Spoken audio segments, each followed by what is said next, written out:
this is where all of this is so intertwined, and it's like they're trying to put us in debt, but not trying to put us in debt because college. What is the American dream? College is the guys. Welcome back to the Frame Shift Podcast. Today we got a buddy of mine. He's an accountant. He's my accountant, and you know what? We are gonna learn how to evade the IRS. Oh man. What do you think about those words? You know, that's a rough word, but I think we're gonna get through it. Okay. We're gonna work on the verbiage. Maybe Yes. Is that it? Okay. Is there different? Avoidance is the word you want to use. Okay. And why would you want to use that versus? So evasion is illegal. Avoidance is illegal. Okay. That makes sense. Yes. I guess. First off, what's the name of your company? Your firm? Is that how you say it? Yes. So I am owner of Raz Tax and Advisory LLC. Currently a one-man operation, but as in recent months, I've partnered with another bookkeeping firm, and we're growing little by little. So, number one nerd here too. Number one. Hey, you know what? Yeah. I'm here to compete with you, bro. Okay. How did you pick the names Raz Tax? So I was going back and forth. I wanted something that had my name in it. And last name, Got a little Razban-Nia. pizzazz to it. Little pizzazz. It's hard to say my last name. Growing up, people called me Sam the Raz Man, Raz. It just kind of flowed. So That's Raz kind of Tax. fire, though. I like that. Yeah. Sly Razmataz too. Sly Razmataz. Razmataz. Also, it's like a Jamba drink. Razmataz. Okay. I'll roll with it. Yeah. So, with all the AI things coming out nowadays, do you think that AI can do this kind of thing? Because we've actually talked about this exact thing with QuickBooks and how their auto sorting AI, whatever you call it, go ahead. So if we're talking about bookkeeping, I have to say that AI is not 100% there yet, categorizing your income and expenses, balance sheet items properly. It will get there, but I think you still need a human element to discern what certain things are that AI won't be able to pick up on. There's too many variables around it. Too many variables, and it'll come, though. I really do believe it'll come, and that will allow us to actually make better decisions. As far as the tax realm, we have the biggest tax code in the entire world, so AI has been doing a great job in summarizing a lot of it. That makes sense. But because there's so many different clauses and definitions, it's almost impossible for AI to fully capture it. But they've done a good job. Okay. I also am a big proponent of AI.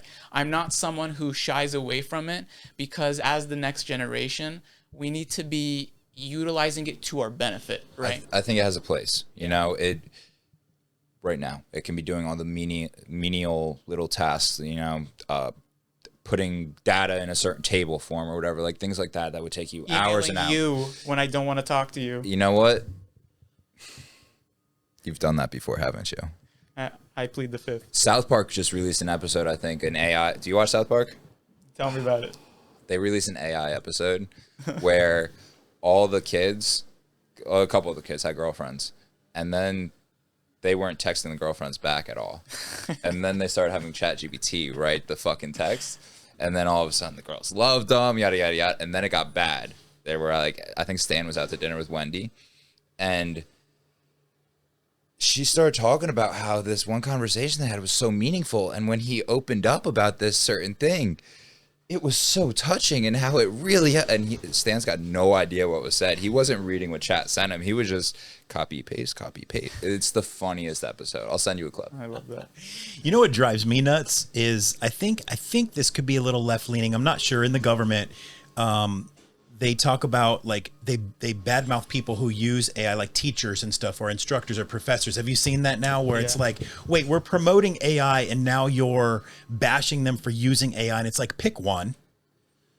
What are your thoughts on that? So this is an excellent question. So I'm thinking to myself, when I was going to college, I did not have ChatGPT, Perplexity, all these things. None of them. To help me write papers. They're literally doing everything for you. So something that I heard from one of my colleagues who is a teacher, I had this genuine question. I said, how are you going around that? because you know they're doing it, especially in college. They said, we are now saying, have your paper be written on ChatGPT, but now it's your job. How would you change it? 100%. How would you change what it's written? So now use your critical thinking skills. Because that's the goal, is for ChatGPT to help you, not copy It's a tool. it. That's it. It's a tool. So I love that. Yeah. I was thinking to myself, are we going to have like a dumb generation? How is this going to pan out? Are we going to be a really, a generation that's not going to know anything, fully complacent? So that's my thoughts on that. Yeah. And we're not even 10 minutes in yet. No, and I'm already cooking. We're cooking right now. I have a question. I want to get this one out of the way. Is it the one that we're both thinking of right now? I don't know. I don't think it's that one. Okay, go ahead. It's about evading. It's about avoiding the system, right? So there's this thing where I guess you can own shares in a company in the Cayman Islands, which then has a trust set up in Dubai, and then you can own a house in the U.S. that you can quote unquote use. What does all that mean? And can you do that type of thing? I love TikTok advice. I love it. It's the best. It's the best. Please enlighten us. I think Teach us your ways. Trust taxation has become like the new it thing. Okay. The way that U.S. tax law is formed, and this is different than the majority of other countries, we are a worldwide system. So that means everything that a U.S. citizen has or a U.S. resident has is taxed income-wise. Other countries have what's called a territorial system, where you're only taxed on what you make within the confines of that country. Okay. Here in America, we're taxed on income of anything that we have worldwide. It's called a worldwide tax system. So these trust strategies more so go for the estate and estate planning tool. That's Okay. really what they're utilized for, estate planning. If you want to evade taxes, no, I'm kidding. I don't want Avoid. avoid. You need to be utilizing these quote loopholes that that Congress has put in there for us to do things on an everyday basis. So with trusts, there's really two types. There's revocable and irrevocable. I've heard of those. You've heard of those? So a revocable trust is whatever you own, you're putting into some fictitious entity, but you still have a say over what occurs in that entity. Okay. And you will be taxed on everything that occurs in there anyway. An irrevocable trust has that avoidance strategy. So an irrevocable trust is a trust that you as the grantor put your assets in it, but you no longer have any say in what occurs with those assets, right? Is it like an independently It's elected now going to be person? managed by a trustee, Okay, so that would be a manager, a or random something. third party, right? Okay. So you don't have any say in it.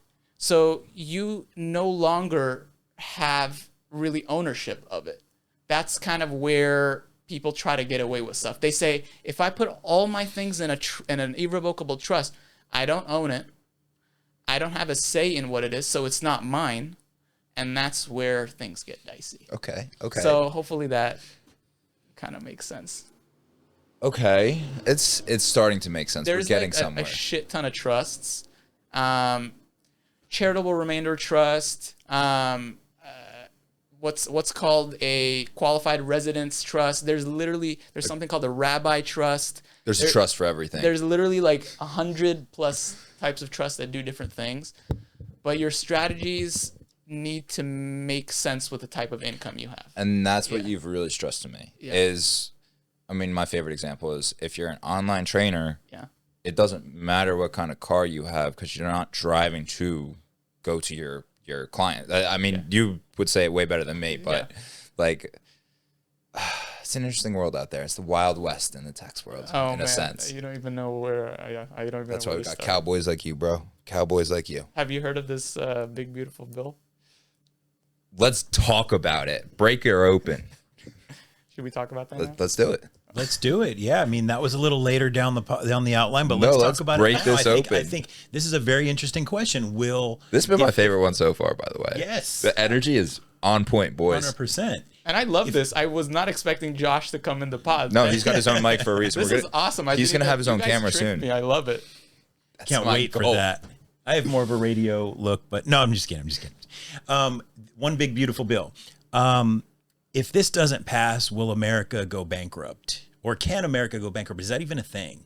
I love that question. And if you look at it in a macroeconomic sense, I think this is purely a political tool. And what I mean by that is America is a government that will live forever, right? So technically, it can't go bankrupt. It'll never be able to go bankrupt.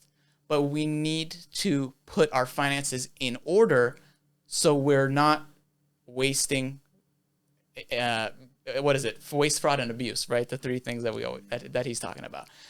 A government will live forever. Mm-hmm. A person won't. So a person has the unfortunate occurrence of maybe going bankrupt, but a government doesn't have that ability. It goes on forever. I have a quick question on that. Yeah. A country like, say, Venezuela, who I don't know if technically they're bankrupt or not, but like they're down on their luck a little bit. And I don't know if they still are, but like there's some countries that are down on their luck, we'll say. Okay.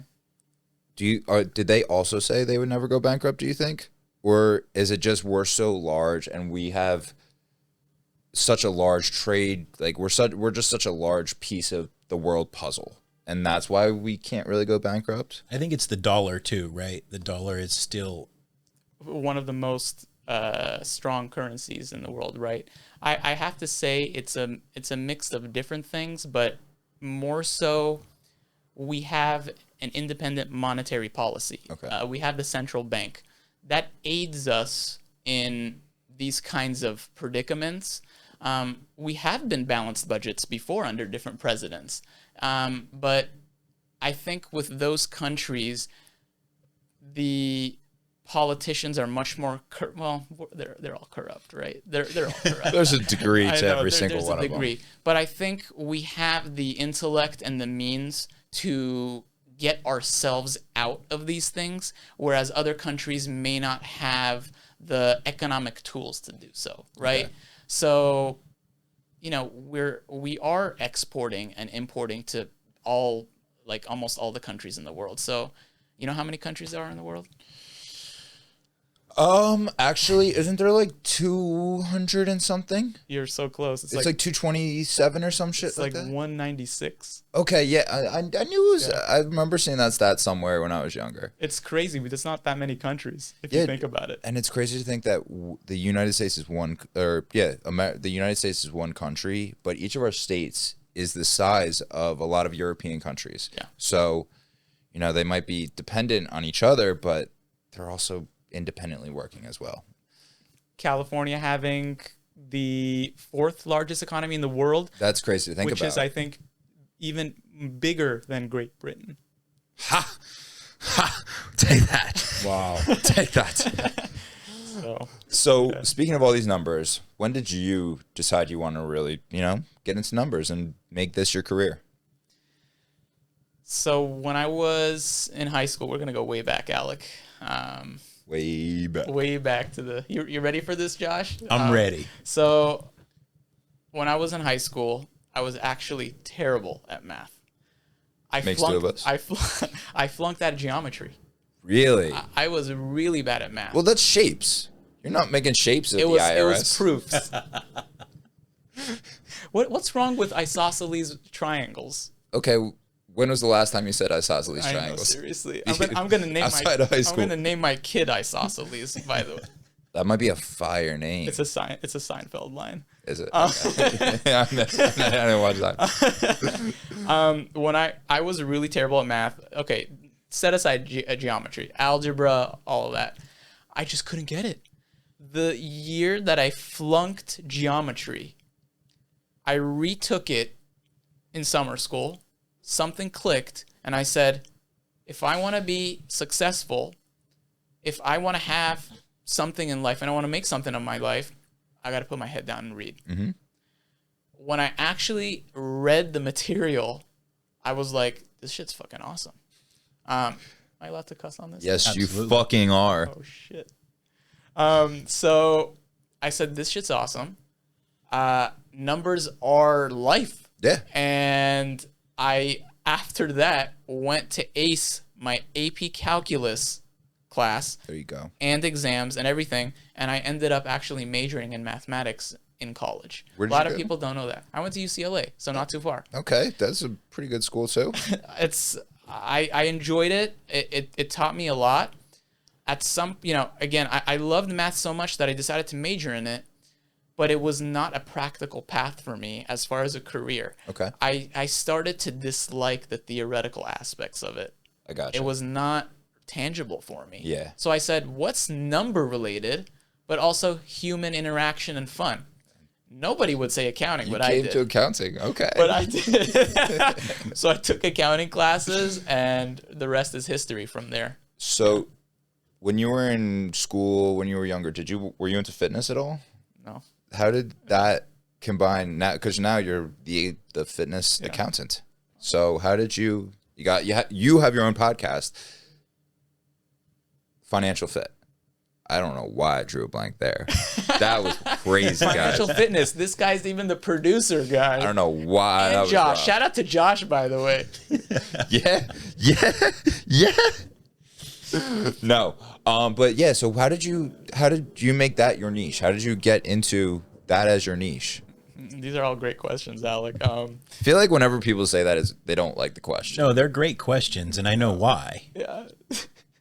No, These That's the man that wrote it. You know why these are good questions? Because they actually hit like a nerve, right? There we go. This is the honest stuff, right? So, again, high school, middle school, growing up, was the big kid, was pretty large. Not happy with the way I was. Was never into fitness until about 7 years ago. Mm-hmm. I didn't see the value in living a healthy life. And now I'm thinking to myself, how does that even make sense? Why did I ever think of that? Just my surroundings, what I was exposed to, nothing ever really was fitness minded for me. So when I decided to turn my life around about 7-8 years ago is when I realized how important fitness is. And we just talked about this on Financial Fitness, my pod. I said, you got to be proactive. Mm-hmm. And that is both for your taxes and finances and your health. I don't want to be sitting on this chair when we do frame shift in 10 years, when you have oodles and doodles of money, but can't sit upright. It's going to be a whole new studio at that point. It's going to be, we're going to have sponsors up the wazoo for that thing. Whoa. So. And you're handling all the bookkeeping for it, bro. Oh, please. I would love to. I said, these two things are very important in life, finance and fitness, mm-hmm. and we gotta roll with it. Yeah. So I was a big kid, realized it was wrong, and I changed my life around. There you go. No, I'm proud of you for that one. Thank you, brother. No, and that's what you got to do. You got to take what you're passionate about, apply it to something that you're doing in real life or that you're utilizing in real life, and see what you can cook up. Yeah. It's as simple as that. It's not difficult. It's an easy formula. So let's get back to the fun stuff for a second. Okay. Swiss bank accounts. Okay. Worth it, not worth it? Swiss bank accounts? Swiss bank accounts. Talk to me. So there's something called FBAR and FATCA. I feel like I've heard of FATCA. FATCA, FBAR, FinCEN. So an agency of the Department of Treasury, mm-hmm. just like the IRS is an agency of the Department of Treasury, we have something else called FinCEN, which is Financial Crimes and Enforcement Network. So, is that similar to like the SEC at all, or that's different? Okay. That deals with securities laws and our market. FinCEN has to do with financial crime, but they've also been tasked with dealing with Americans and their foreign assets. Okay.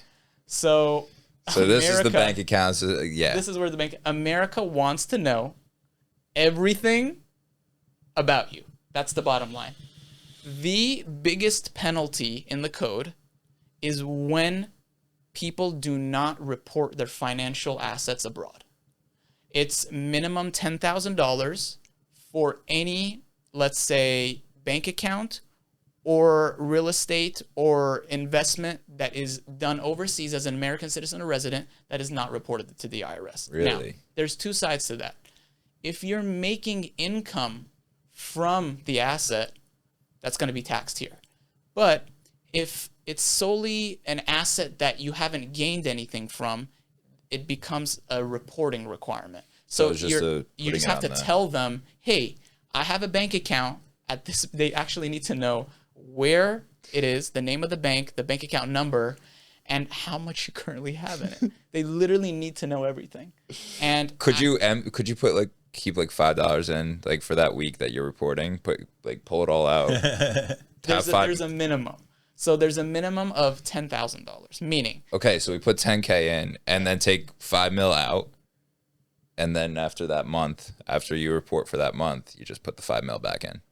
It's criminal thinking right there, but I like it. I don't know if I approve of this, guys. Okay. The bottom line is, questions. And Josh was telling me earlier, I think just plan so that you pay the least taxes as possible with, let's say, a savings account, a retirement account, health insurance, the correct write-offs with Section 199A and QBI and depreciation. Do things that are allowable, but make the most out of it. Yeah.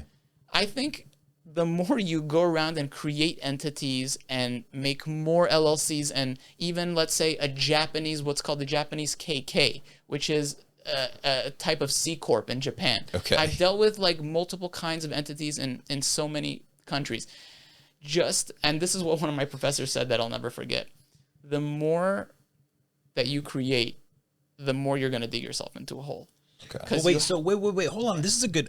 Yeah. If you make $1 million, yeah, and you take half of that and you put it into that Swiss account or an overseas account, is that the taxable one or the non-taxable one?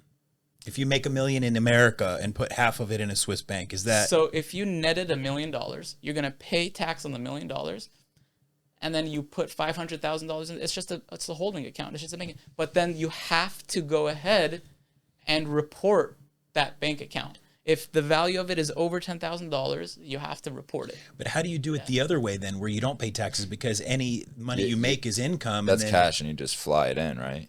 If it's cash, Jordan Belfort style. You My guy, Jordan Belfort, the Wolf of Wall Street. You know who Terry Hatch is? No, but I'm about to learn about him. Tell me. But here's the thing with that, We taping money to Swiss prostitutes. Oh God. Oh man.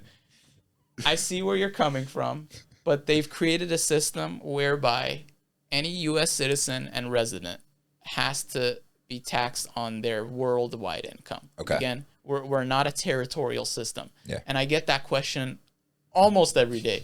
Sam, I made this income in Sweden, in Switzerland. So what's the dealio there? And that's also where double taxation comes in, right? If Sweden and Switzerland and all these countries are already taxing you on the amount that you made there, how does America reconcile that? We have a rule called the foreign tax credit, whereby there's a percentage that you get back here if you've already paid tax on it somewhere else. Okay. So that mitigates that double taxation because America doesn't want to be that unfair, but they're still unfair. They're a bully. They're just not that big bully. Exactly. So, okay. Good questions. I've got a couple. I've got another one. So this is just questions for educational purposes, 100%. Let's say you have a company in Sweden. That Swedish company is taxed and everything through, but you're an American citizen. And you own this company in some way, shape, or form. Maybe a trust owns the company. Okay. And you're paying Swedish taxes. Is there any way to get some sort of kickback from that company to America without paying anything?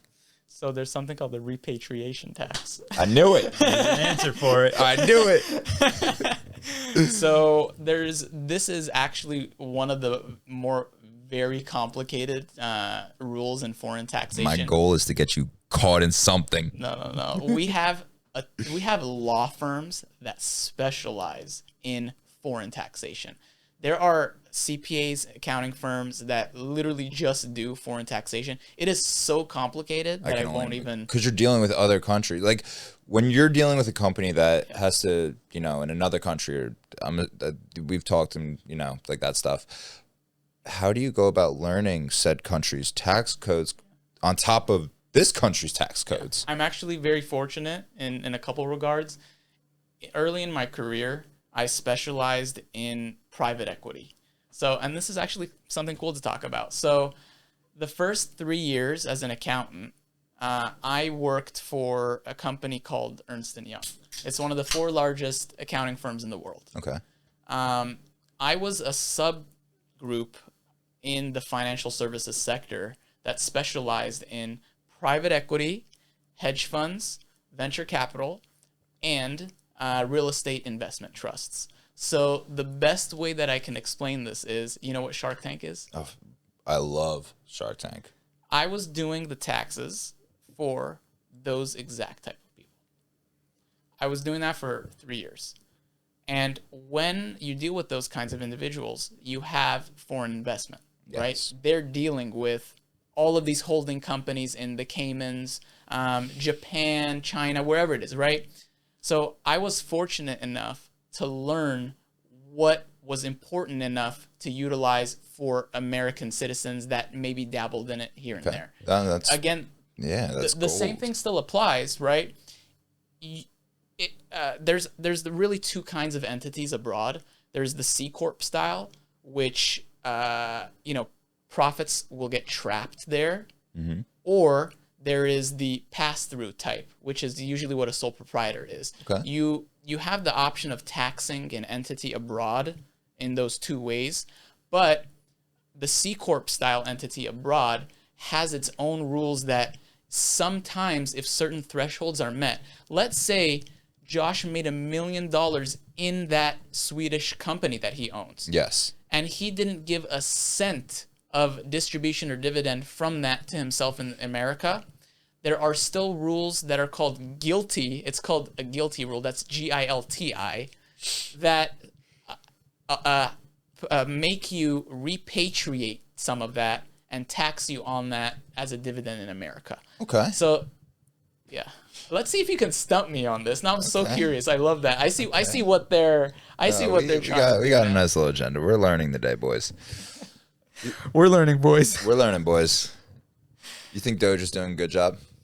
Yes, absolutely. Okay. Yeah. Dogecoin I'm talking about. I'm kidding. No, I meant Doge. I love that. I actually don't know what Doge, the coin itself, is trading for. But yeah, I don't want to talk about that. Fuck Elon Musk. That's all I got to say. Elon Musk fucked Doge when I was holding big then, and I still did well. Oh, you sold out.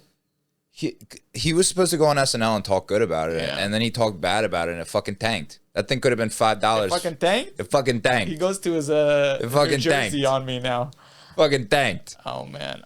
Yeah, the Department of Governmental Efficiency, right? They did that intentionally. I'm all for it. Why? Because I do want to get rid of waste, fraud, and abuse. I do too. I don't think it's a bad thing. I really don't think someone who is 180 years old needs to be getting a check if they're not alive. That makes sense. That's a fair thing to say? Sounds so logical. Wow, logic. What is that, right? What is logic? Like, who would assume? I saw a journalist the other day say something like, because I guess Elon Musk promised $2 trillion in savings, and they were like, "Why hasn't that happened yet?" And he's like, "We're like 3 months in, and we're just recommending." That's what he said. He said, "We're recommending. It's still up to the government to actually do it. So it might not be 2 trillion. It might be 1 trillion." So you don't go to Musk and say, "Well, you didn't do it." You go to the government and say you didn't approve it. Exactly. And I want to ask both of you. I'm going to ask each of you a question. So when we're looking at the stats, first of all, what is our current debt in America as of today, 2025? 21 trillion. What do you think? I feel like it's in the 30s of trillions, isn't it? 37 trillion. I thought it was like 33 last time I checked, but that was probably 2 years ago last time I. As of this morning, 37. But okay, so then how are we not bankrupt? Is it because our cash flow is just we negative right now, aren't we? We're in deep shit. Let me tell you. But this is why I like the old style. We could just go take over a castle and take all its resources. You know. That's why I think what's imperative is the trade side, right? So let's talk about that. The tariffs, the trade side. Please. You have to bring revenue from somewhere, right? That's why I think having at least that minimum 10% tariff that he has on all the countries will be that revenue source that we need to both balance the deficit that we have as far as trade and the debt that we're in right now. But the second part is, if we're lowering taxes on everybody, companies are willing now to spend more because they have more. That makes sense. Right? Yeah. And this is the compound effect. This is the multiplier effect that we learn in macroeconomics. This is what I believe. This is what we have seen happen. I don't know what the other side of the aisle really thinks of that, but it's what occurs. It's what occurs. I think the other side likes to demonize it because it allows us to win. And sadly, that's the bottom line. It's like low-hanging fruit in the conversation kind of thing. An easy dub. Yeah. Easy slam dunk. Wow, you're bringing it all out from me, man. I haven't done this. I'm trying, bro. I'm doing my best. Yeah. I hope I'm doing a good job as a host, bro. love I get to watch you being a host all the time. That's true. Now roles are... And then Josh is apparently doing the editing or something. You know what? Josh is killing it. Josh is He's killing doing a it, great job. okay?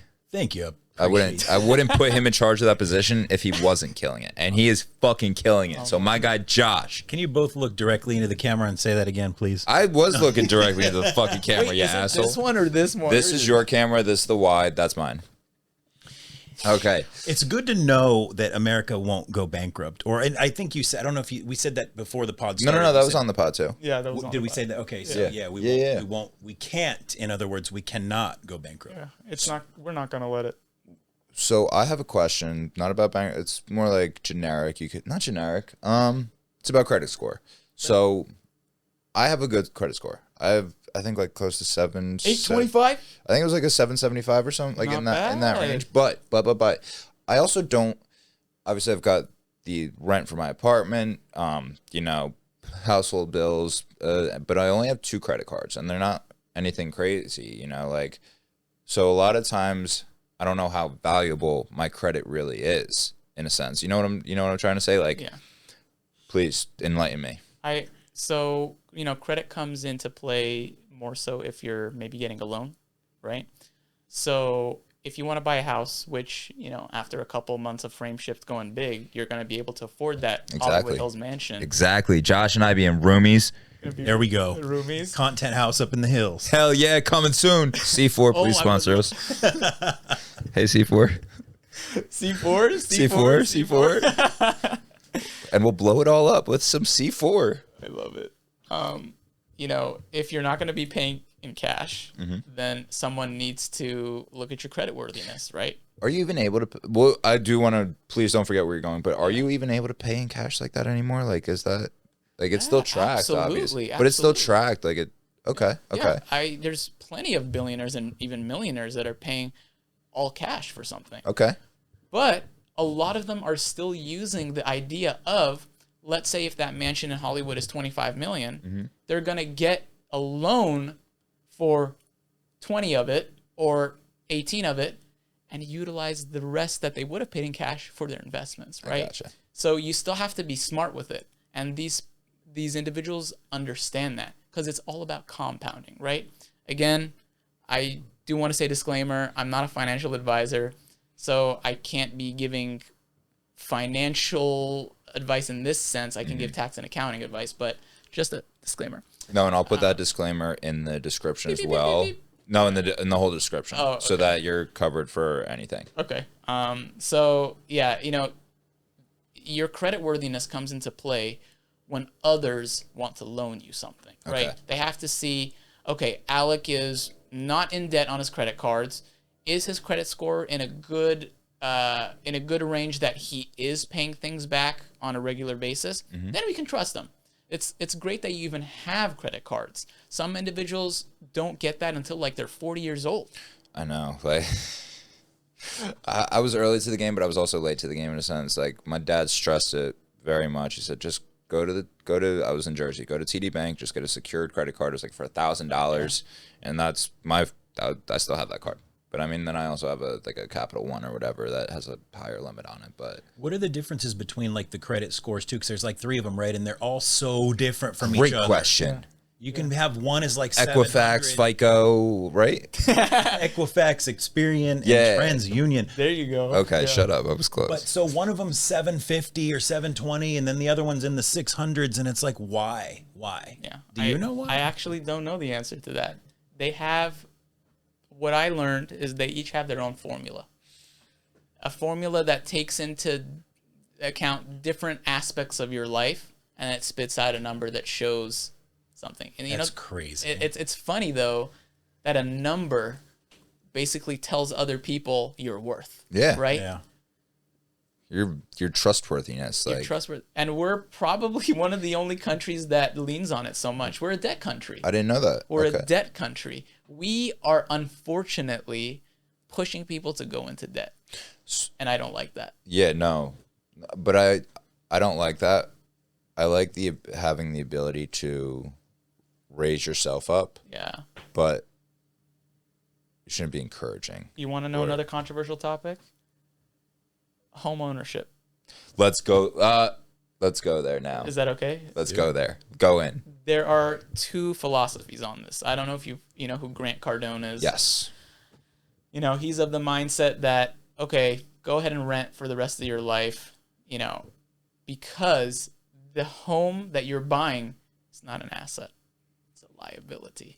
Why is it a liability, Alec? I think in Los Angeles it's a liability because of the price range. If you go to the middle of Idaho and get 100 acres, I think there's a lot of value to that. But if you buy a place in the Pacific Palisades for Rest in peace. yeah, well, even now it's still going to be overpriced. Like, and then you have to build. I saw something because of the price of the builds itself. Yeah. They may never rebuild the Palisades because it's just not worth it because of how expensive it would be.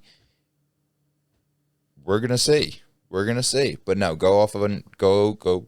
Yeah. It was, you know, I have kind of become part of that mindset in California, right? Specifically, it's not an asset if you need to take a loan on it. That means you can't afford it. Yeah. That But literally you just said the guys in Hollywood take a loan to get their $25 million house. But that's because they can afford it. So people who then they can't get the loan if they can't afford it though, technically, right? Well, that's what caused the '08 bubble, That's right? what caused the '08 bubble. And this is smart. this is Smart guys. this is where all of this is so intertwined, and it's like they're trying to put us in debt, but not trying to put us in debt because College. What is the American dream? College is the.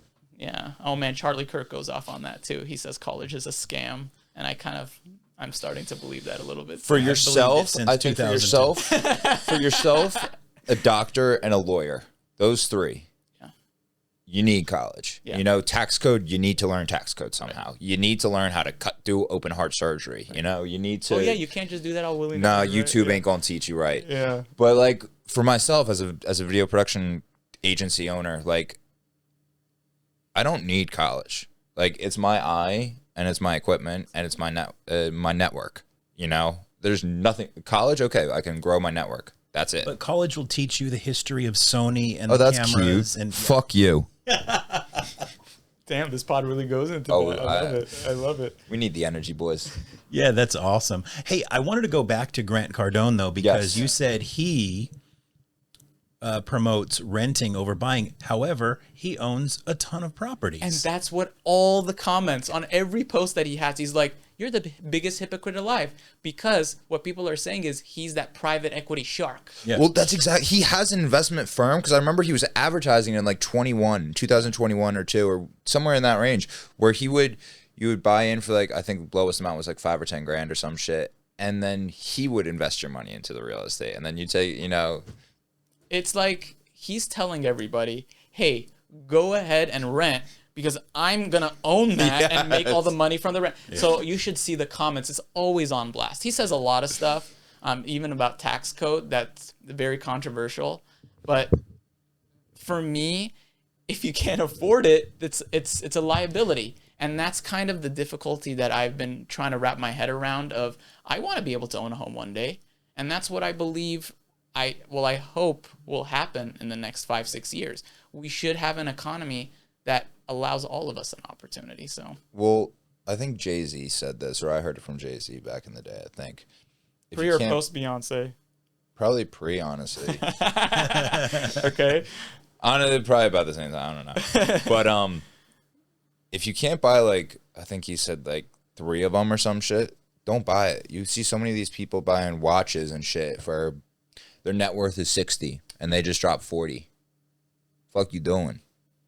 And you can't trust any of these guys, though. Even Grant Cardone. I mean, he seems like a good guy, but you can't trust him. I saw somebody ripping his house. He showed his house in Malibu, and someone ripped it. He's like, Grant's talking about how great his house is, and someone ripped it because if you widen the shot, the fire station is right behind him. And then if you look outside of his backyard, it's on the water, but it's all rocky. It's not sand. And so he's promoting how great his house is, but it's like, it's not the greatest house Is it really out that there. great? Yeah. Yeah. Anyway. So I want to touch on the credit one more thing real quick. You always see these companies advertising, oh, we'll fix your credit. We'll do this, that, the third. On a 0 to 10 scale, how much of a scam are most of them? Having friends who work for those companies. Oh, so they're good. So it's good. It's a 10. It's, I wish I could say they're all 10s, but There's predatory ones just like every field. yeah. There's And the that good and bad actually apples. goes with something called the Fresh Start program. Oh man, have I been seeing ads on IG that are very predatory and dangerous. It goes along to this. The Fresh Start was an IRS program that occurred in 2008, 2010. There's a lot of companies going around now and saying, if you pay us this much, we'll get you out of all of your IRS debt. Oh, yeah. I see them on the TV even. Yeah, very dangerous. Very dangerous. It's crazy. Yeah. It's absolutely crazy. So, collections. You default on a bill, and I don't know if default's the right word. You don't pay a bill or whatever. They send you collections. What does that process look like? How do you save yourself in that instance? What happens? I think there's 2 methods on that. You either have to declare bankruptcy if it's large enough. That means you restructure your obligations. And then the other part is you have to sell your body. I'm here for part 2. But if the bill collectors call you and you do bargain with them, does that work? Does it help, or should you just not bargain with them and pay half or what pennies on the dollar or whatever that is? Most of the time, these companies factor their receivables, meaning they go ahead and get lower. They get 40 cents on the dollar because they know. And the IRS actually does this. A lot of people don't know. They do the same thing. The taxpayer is in a position, they can't pay the full thing. They will negotiate based on your living standards. How much do you need to live? We'll take the rest. But if you pay this and then you pay that collector, it does do something. It will help your credit, and Right. it does suffice for IRS and all that stuff. Right. And then if you ignore the collector, that just hurts your That credit. hurts your credit. Okay. Yeah. So pay the collectors. Pay the collectors. Excellent question. Yeah. So, you're paying you using your credit card all month. Do you pay it all off immediately? So you spend it. You go to Target, spend $20. As soon as that shit hits, do you pay it off? Do you wait for the end of the month and pay that whole lump sum all at once, or do you pay like 75% of it? Because I've heard all 3 of these. Yeah, that's why I'm asking. That's great. I like to practice pay it at least once a month. Okay. Don't put yourself in unnecessary interest and debt if you don't need it, because these credit cards are in the 20% range on interest. That's predatory. That's predatory. Yes. Just 2 weeks ago, Visa, Amex, MasterCard, they came in front of Congress to talk about just this. It's called usury, if you've ever heard of that word. Okay. Usury is the practice of charging exorbitant rates that are impossible to achieve, right? 21%? Have you ever heard of anyone charging that much? That's a shark beyond sharks, right? So, go ahead. I want to say something afterward, but go basically, I would say please go ahead and do your best. That's where your budgeting comes in. Make sure to pay it off once a month. Yeah. Why pay extra in interest if you're already utilizing the money that's not yours? You don't have it. Go ahead and budget. So, No. what were you going to say? Yeah. In terms of being able to charge whatever you want, Yeah. I think there should probably be maxes because there is a point where it gets ridiculous. But I do truly believe in a free market system to the maximum amount, bro. And I believe that if someone's willing to do the work, and then that's okay. You know, if they sign on the dotted line and say, yes, I will do the work for that, cool. But if you agree for a service, that's the service. And if you don't pay it, then, and you agree to that 21%, when, you know what I'm saying? Isn't this just personal responsibility at this point and self-management in a sense? And obviously, and you can't negotiate percentages, right? You get what they give you. no, but that's where it's company by company. And, you know, maybe they have a tier system, but that's, you mean non-credit card companies? oh, it could be anything. Yeah. But specifically credit cards in this sense. Like, it doesn't matter. Like, I'm just more specifically speaking on the fact that, you know, if they want to charge 21%, that's what competition in the market is for. If people don't want to pay 21%, then go to another company that isn't. You know what I'm saying? I see what you're saying, but I think when it comes to the credit card companies, there's really only two. It's a little bit predatory in that sense. They monopolized it, right? I gotcha. You really can only pay 21% or 30%. Okay. And you know, I guess Discover just merged with Capital One. Did you see that? Did they really? Did it? I didn't see that. I got the email because and well, not because. Is it Yahoo? No, I don't know. I don't think you're a Google man. I'm not a Google gaga. I'm not a Google gaga guy. He wasn't expecting that one. I wasn't expecting that one. No, I'm more of a duck guy, but no, okay, wait, what was I saying? Duck goose. You were saying they merged, yeah. Discover, yeah. So I got the email that it's cool they merged, but now I guess they're going to start using Experian or one of the other credit scores, which is my higher one. So maybe I'll get a higher limit now, and so which is pretty cool. There you go. So, there you go. Yeah, there really only is two. Also dangerous with what he said, and I'll explain why. If you get a higher credit limit, what does that mentally do? Josh is a different story, but I have prospects and individuals who come to me in a lot of debt, and they also ask about these higher limits. I'm like, you can't even afford it in the first place. So what are we talking here? So what are we talking here, right? Just put your financial house in order. Yeah. Don't spend something you don't have, right? It's so easy to say, but that's why we're in a crisis. That's what's happening in America. Bro, I will not eat. I will pay my shit first before I eat. Like, but that's just who I am personally. Like, do you pay your credit card? Oh, I how pay. Often? I pay it probably every week or so. Do you really? Oh yeah. No, like I'll put like few hundred, like 300-400 in every, and just be like, and there will always be a little bit there, and my credit score goes up consistently. Oh, you overpay it and you leave a balance in there. Underpay, and I leave a balance in there, and then I cover it the next week, kind of thing. I see. Okay. Yeah. Got so it. it's still covered well before the interest rates hit, because it's what, the first 30 days or whatever. Yeah. But it's, I mean, it's been, my shit's been skyrocketing over the last like 6 months. Wait, you're paying $300 a week, and that's still underpaying? I'm paying like $250 to $300 a week, and that's still underpaying. Yeah, because I've spent so much on this fucking podcast the past fucking week, and then before that it was on lenses, and then before that it was on lighting, and then before that, Josh too much maybe. I don't pay him on credit card. Josh gets the fucking debit in the ass. Oh damn. Yeah, and it's not too much. He's got that Switzerland money. He's got that Swiss money. And I do want to say this. I'm very lucky to have you as a client. Oh, bro, I'm lucky to have you. You Straight have up. your shit together. And I want to also commend your dad, because we've had so many talks where you've told me numerous times, he's instilled in you this idea of personal finance. Over-instilled at times. Over-instilled. And I like that because it's your life. But let's talk about this. QuickBooks versus Google Docs. Because Serious?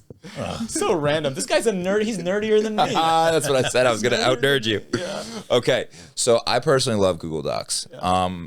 You probably hate me for it, but I think they look great. You know, it's free and it looks great. Yeah, and if they're not tracking you and watching everything that you're, that's, if you don't mind that. And if the AI, and if you don't like the AI and QuickBooks, then what are we talking here? We got to do the work anyway, boys. Because we're talking about a balance sheet as well. We're talking about a statement of cash flows. What if I put that entire sheet into ChatGPT and said, give me this? That, I don't know if I trust the privacy on that. But it's 100% possible. I'm scared about the privacy on What about, Deep Sea we don't do that with. That's no, a Chinese yeah, one. we don't talk about deep sea. Yeah, we don't talk about Deep Sea. No. Deep Sea. Sea is deep. No, that makes sense. Yeah. Yeah, you could definitely do that. Now, Alec pays me, though, in Bitcoin. Is that a good thing or a bad thing? Is that going to get me in trouble? It's not. Okay. I don't pay him in Bitcoin. So when the IRS looks and sees 0 Bitcoin fucking transactions. Actually, he doesn't. No, that was just a question. What do you think of Bitcoin? I think it's an investment just like anything else, but it's far too speculative. It's become... Well, it's weird because people are like, it's all anonymous. It's not. It's exactly the opposite. You follow that wallet address and it pinpoints exactly who you did the transaction. I think, I don't know, these forensic government officials can see exactly what you're doing. You know, when it comes to the IRS, are you ready for this again? Oh man. So back in 20, I think might have been 14 or 15, they added a question that I ask every single client. Are you invested in any kind of crypto asset? See. Have you sold? NFTs, cryptocurrency of any kind, anything that is digital asset related, right? And that has to go back to the foreign thing.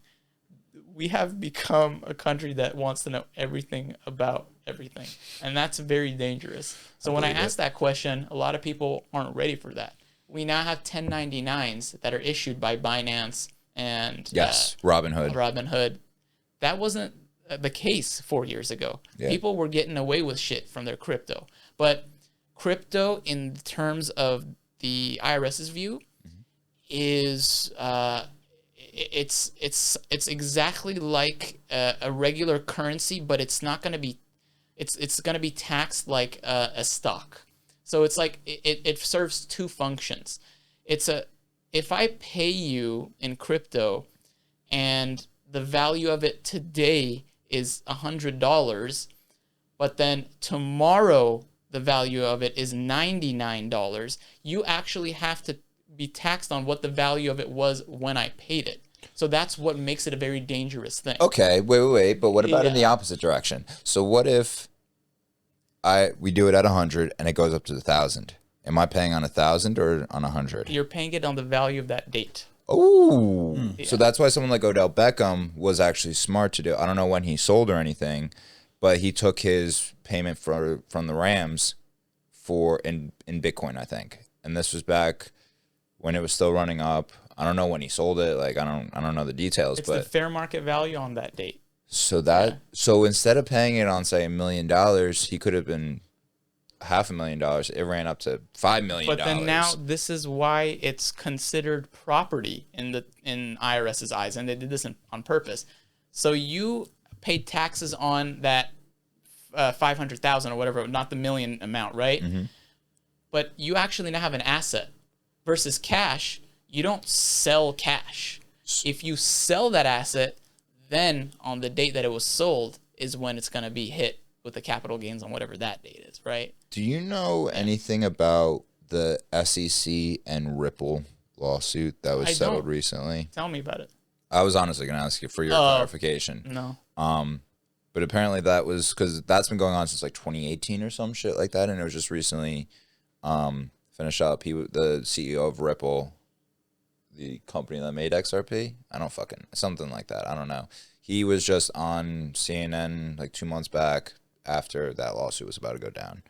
But it was interesting. Is this the one where the trading platform went under because that was Sam Bankman-Fried, SBF. Okay. Yeah, that was wild. Everybody got duped by him. Tom Brady got duped by him. Like, Oh, okay, yeah, and that was I think a Netflix thing too. I saw that. yes, Yeah. I think it is. Okay. Yeah, no, Yeah. that was wild. So he like had a backdoor company or a secondary company, and there was a backdoor out of his crypto holding company or some shit. I don't know I don't know well enough, but like Cayman that was Islands. crazy. And it was their research and development thing, and they were just God. funneling it from this company to this company. It was crazy. Like, but what would you say is a good way to diversify your investments? Yeah, can you like invest in watches and cars and art, or does you have to just stick with like the boring stocks and bonds and I 401ks? love that question. So the first thing you should invest in, Alec, you know what I'm gonna say right now? Roth or the Don't even think financial. What's the first thing you should be investing in? your health. Yourself. Your knowledge, your health, being better at what you do. Then we can talk about collectibles, which I really like that you brought that up. Sam, real estate, crypto. No, how about different currency markets? How about, like you said, art? How about things that are not your normal everyday? What were you going to say? Oh no, go ahead, go ahead. Yeah. I got something. I got a question that I need to ask you Yeah, that I you haven't don't heard about in a have while. to do all these things that Grant Cardone is telling you to do. Yeah. There's so many things. I like the guy and with his knowledge, but there are some things that Josh is laughing at me. You know, you have to first of all be comfortable with investing, and then go ahead and diversify in anything that makes you happy. Yeah. Okay, there is no one good answer. No, that Some makes people sense. are going to invest in put and call options. Yeah. You know what put and call options are? Yes, I actually do. Anything. It's fine. Just invest it. You can invest. I can invest in the TheFrameShiftPodcast. People don't even think about that. You know who? We're open to investments. You know Cody Sanchez, right? I've shot a thing for her actually. Yeah. Oh, you have. Yeah. Her model is her investment structure is investing in other businesses, right? Like Hormozy, acquisition.com. There's so many things you could do. It's not just the stock market. So, yeah. Forex. I haven't heard this. I think I was still in Jersey last time I really heard about this, but I never really trusted it. I've heard of a lot of people making a lot of money, but I always felt it was more of a Ponzi scheme setup. Maybe it was the companies that were surrounding it. It was like, you bring this many traders and we'll do this. We'll put you in this. It was some wild shit, like. But what do you tell me about Forex? Just quickly, we're almost done here. I don't know much about it. Okay. Yeah, that's not something I can really. I was always stock market over Forex. I always said that. I always just was nervous by Forex kind of because it just makes sense, but also kind of just, I don't know. I think my understanding of it is it's a stock market in the sense of just dealing with currency trades, right? Yeah.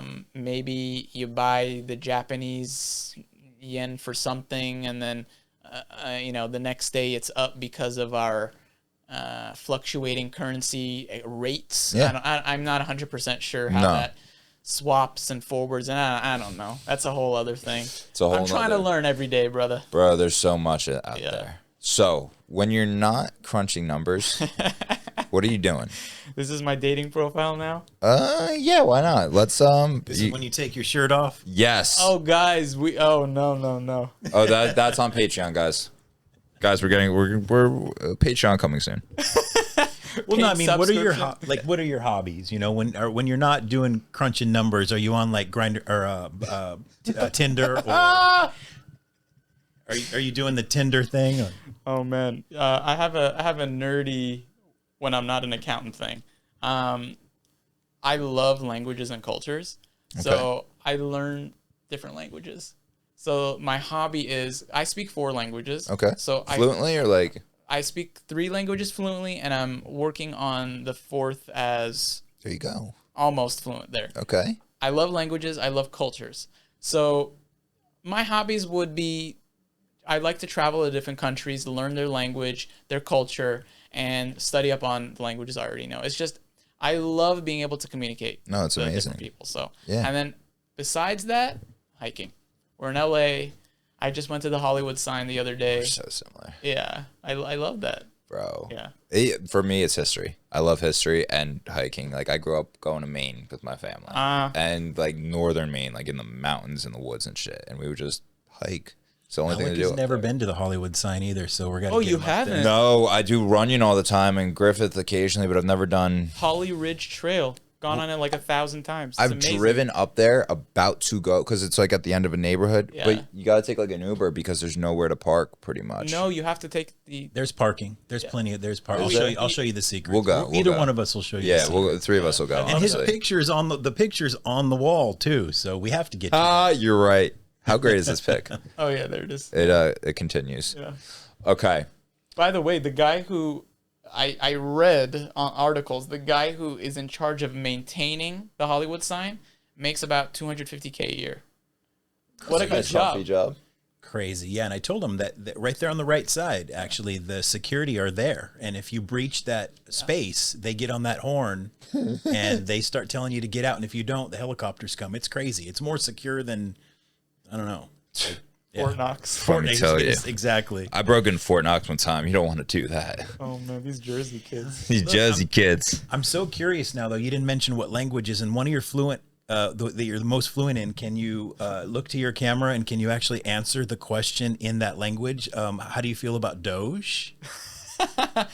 The one I'm most fluent in? Oh, man. English, right? You're most fluent in English. Yeah, I guess we could talk about that, or I could use another language. How do I feel about Doge? You want me to say it in that language?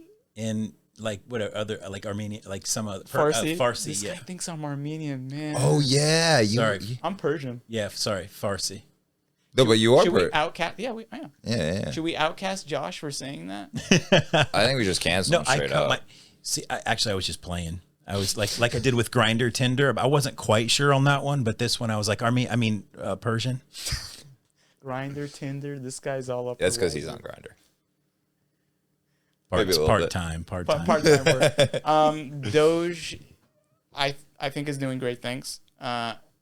In my opinion, Elon used to be the saint, right? Like he created an electric car company that doesn't make us use natural gas, fossil fuels, better for the environment. Now he's literally the opposite, only because he's a part of the Trump 47 team, right? So doesn't make sense to me, but I just want the government to be reduced in size because we have become overreached. Like this is not what it was intended. Laissez-faire. Laissez-faire. Yeah, wow, this is so controversial. I've never been political on my podcast. F-A-I-R-E. Laissez-faire. Laissez-faire. Laissez-faire. Laissez-faire. Don't let government intervene, right? I think what they're doing is great work. Hopefully it's not being used for, nefarious political and nefarious things. But yeah, the more that we're able to root this out, the better our lives will be, because the taxpayer money that we're giving in, it's got to be used for good things. That's all I'm saying. If you're taking my money, use it properly. Yeah.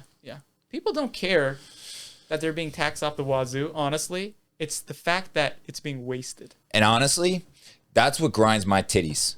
That's what grinds my titties. If you had titties. That's what grinds my titties. And bro, instead of grinds my gears, we say grinds my titties. So bro, what grinds your titties? In life or in the tax field? In anything. Non-communication. Okay. That's a big pet peeve for me. That's a good one. I really, really want everybody to speak their mind and be upfront. And if we're not a good match, and this goes to dating, because it's usually what I tell my friends all the time, just tell me that you don't like me. Yeah. I don't care. Just tell me so we can be I don't adults. like you. Yeah, thank you. Is that hard to say? Just tell me so we can go our separate ways. Communicate and be a human. Just be a fucking human. I think ghosting is the most disgusting thing, honestly. I have completely stopped doing it. I'm not gonna lie, we're not all saints. I used to. But I reached a point and I said, It's not right. Yeah. We just communicate with people, and that's it. Just communicate. Simple as that. Yeah. Guys, Josh, is there anything you want to say? I think that's it. We're a wrap. Bro, where can they find you at? Where can they apply for a position? Apply for a position. Not apply apply to be a client of yours. So my IG is at the SamGram30, Raz Tax and Advisory LLC, the fitness accountant, coming to Podcast store near you. Podcast too. Mention the podcast. Don't. I also have a podcast called Financial Fitness at FinFitPod. And let's get it going. Let's fucking get it going, bro. Yeah. Thank you for coming on. Guys, me. Like, comment, subscribe. As always, let me know who you want to see on here, what you want to hear us talk about, and all the bullshit we can do. We'll see you next week. See ya.